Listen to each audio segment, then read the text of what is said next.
आज कुछ बातें करेंगे भारत की आयरन लेडी प्रधानमंत्री इंदिरा गांधी की, जिन्होंने अमेरिका के राष्ट्रपति को बहुत अच्छा सबक सिखाया था और दूसरे राष्ट्रपति को अमेरिका के ही उन्होंने मना कर दिया था डांस करने को। दरअसल मार्च 1966 की बात है, जब पहली बार प्रधानमंत्री बनने के बाद इंदिरा गांधी अमेरिका गई थी और उनके सम्मान में अमेरिका के व्हाइट हाउस में एक रात्रि भोज रखा गया था। और इसमें जब इंदिरा गांधी पहुंची तो तब के अमेरिका के राष्ट्रपति ने लिंडन जॉनसन ने इंदिरा गांधी के साथ डांस करने की पेशकश की, जिसे इंदिरा गांधी ने मना कर दिया। उन्होंने ये कहकर ये पेशकश उनके साथ डांस करने की अस्वीकार की कि उनके देशवासियों को अच्छा नहीं लगेगा कि उनकी प्रधानमंत्री ऐसे डांस कर रही हैं। तो इस तरह इंदिरा गांधी ने बेबाकी से राष्ट्रपति को मना कर दिया था, चाहे वो अमेरिका के राष्ट्रपति ही थे। इंदिरा गांधी को नहीं पसंद था कि कोई उन्हें मैडम प्राइम मिनिस्टर कह के संबोधित करे। अक्सर ही उनके मंत्रिमंडल के लोग भी और उनके सलाहकार भी, उनके नज़दीकी रहने वाले, उनके कार्यालय के लोग भी यही बताते हैं कि उनको ये पसंद नहीं था कि कोई उनको महिला प्रधानमंत्री के नाम से संबोधन करे। वो इस बात से खुश होती थी कि उनको सिर्फ प्राइम मिनिस्टर कहा जाए, या फिर अगर उनको मिस्टर प्राइम मिनिस्टर के नाम से भी संबोधन किया जाए तो भी इसमें वो कुछ बुरा नहीं मानती थी। 1970 के करीब की बात है, जब अमेरिका को जाना था और बीच में फ्रांस की उनकी रिहाइश होगी श्रीमती इंदिरा गांधी की। तब के फ्रांस के राष्ट्रपति थे चार्ल्स डिकोल। उनके बारे में कहा जाता था कि चार्ल्स डिकोल को नहीं पसंद था कि कोई महिला राजनीति में सक्रिय हो, राजनीति में अपनी जगह बनाए। तो श्रीमती इंदिरा गांधी को परखने के लिए चार्ल्स डिकोल ने फराटेदार अच्छी फ्रेंच बोलनी शुरू कर दी उनके सामने। तो उनको लगा कि इस तरह से वो इंदिरा गांधी को नीचा दिखाएंगे, उनकी कमजोरी साबित होगी, क्योंकि इंदिरा गांधी को तो फ्रेंच आती नहीं होगी।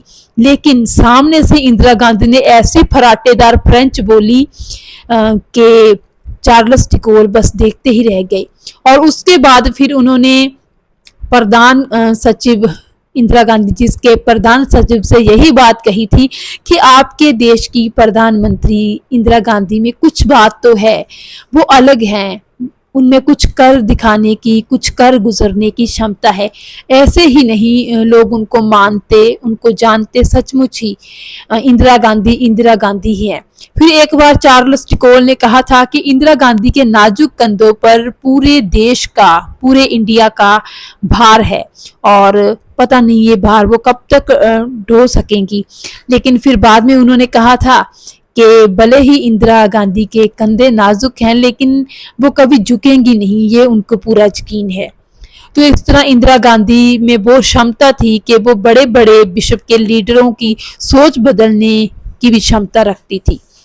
एक और किस्सा है, पाकिस्तान के राष्ट्रपति जिया उल हक और इंदिरा गांधी जिम्बाब्वे गई हुई थी। जिम्बाब्वे के हरारे में वहाँ की आज़ादी का कोई समारोह होना था, तो वहां पे इंदिरा गांधी भी पहुंची हुई थी और जिया उल हक भी।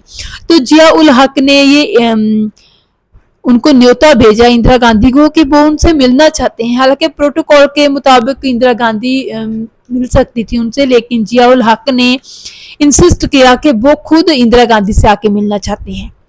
जब जिया उल हक इंदिरा गांधी से आकर मिले तो उन्होंने इंदिरा गांधी से कहा कि आप मीडिया की बातों पर ज्यादा तवज्जो मत दीजिए, क्योंकि मीडिया में जो कहा जाता है वो सच नहीं है। तो यहाँ पे इंदिरा गांधी ने जिस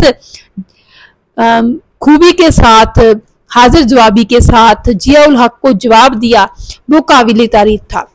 जिया उल हक भी घायल हो गए थे इंदिरा गांधी के। इंदिरा गांधी ने कहा कि बिल्कुल मीडिया की बातों का यकीन नहीं करना चाहिए, मीडिया तो मुझे डिक्टेटर और आपको डेमोक्रेटिक बता रही है। तो जिया उल हक तो हैरान रह गए। फिर उन्होंने कहा कि जब मोरारजी देसाई की सरकार थी तो मेरे उनके साथ, पाकिस्तान के उनके साथ बहुत अच्छे संबंध थे। तो इंदिरा गांधी ने कहा कि जनाब अब मोरारजी देसाई की सरकार नहीं है, अब वो प्रधानमंत्री नहीं है। तो इस तरह जाते जाते जिया उल हक ने इंदिरा गांधी को एक किताब भेंट की, और जब उनके जाने के बाद इंदिरा गांधी ने किताब खोली तो इंदिरा गांधी हैरान रह गई और गुस्से से तिलमिला उठी, क्योंकि उस किताब में दिखाया गया था कि पूरा कश्मीर जो है वो पाकिस्तान का हिस्सा है। जब इंदिरा गांधी ने ये किताब देखी तो उनको बहुत गुस्सा आया। तभी उन्होंने फोन करके अपने कार्यालय से कहा कि ये किताब तुरंत पाकिस्तान के राजदूत को वापस कर दीजिए।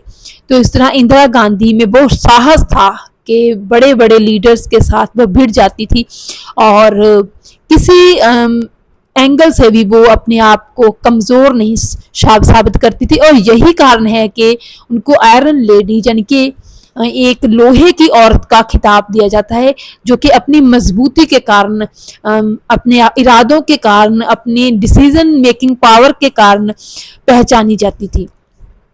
और इस तरह अगर बात करें उनकी कुछ पर्सनल बातों की, तो कहते हैं कि इंदिरा गांधी को अपने वजन का बहुत ज़्यादा चिंता रहती थी। वो ज़्यादा खाती नहीं थी, बिल्कुल कम खाती थी। और अक्सर ही उनके बारे में उनके जो सोशल सेक्रेटरी थे उषा भगत, उन्होंने बताया था कि वो बहुत ही कम खाती थी और हल्का फुल्का सा नाश्ता लेती थी। सुबह वो कॉफ़ी लेती थी, मिल्की कॉफ़ी, और उसके साथ वो एक जला हुआ टोस्ट खाती थी जो कि शहद के साथ होता था। और दोपहर का खाना वो अपने परिवार के साथ खाना पसंद करती थी, बिल्कुल सादा सा। और रात के खाने में वो अंडे, मछली और या फिर कुछ उबली हुई सब्जी खाना पसंद करती थी। तो इस तरह अपने वजन को लेकर वो बहुत ज़्यादा कॉन्शियस रहती थी। और कभी कभार जब कांग्रेस के ही कुछ उनके मंत्रिमंडल के मेंबर उनको चांदनी चौक से उनके लिए कचौरियां ले आते थे, तो वो कचौरियां खा तो लेती थी, लेकिन बाद में उनसे नाराज भी हो जाती थी अपने मिनिस्टर्स के साथ के उन्होंने रोका क्यों नहीं उनको इतनी सारी कचौरियां खाने से। तो इस तरह बहुत ज़्यादा कॉन्शियस थी और बहुत ज़्यादा फुर्तीली, 60 साल की उम्र में भी वो पूरी तरह एक्टिव रहती थी और किसी को भी मात देने की क्षमता रखती थी। तो ये कुछ बातें थी जो इंदिरा गांधी के बारे में हमने आपके साथ शेयर की। उम्मीद है आपको पसंद आई होंगी।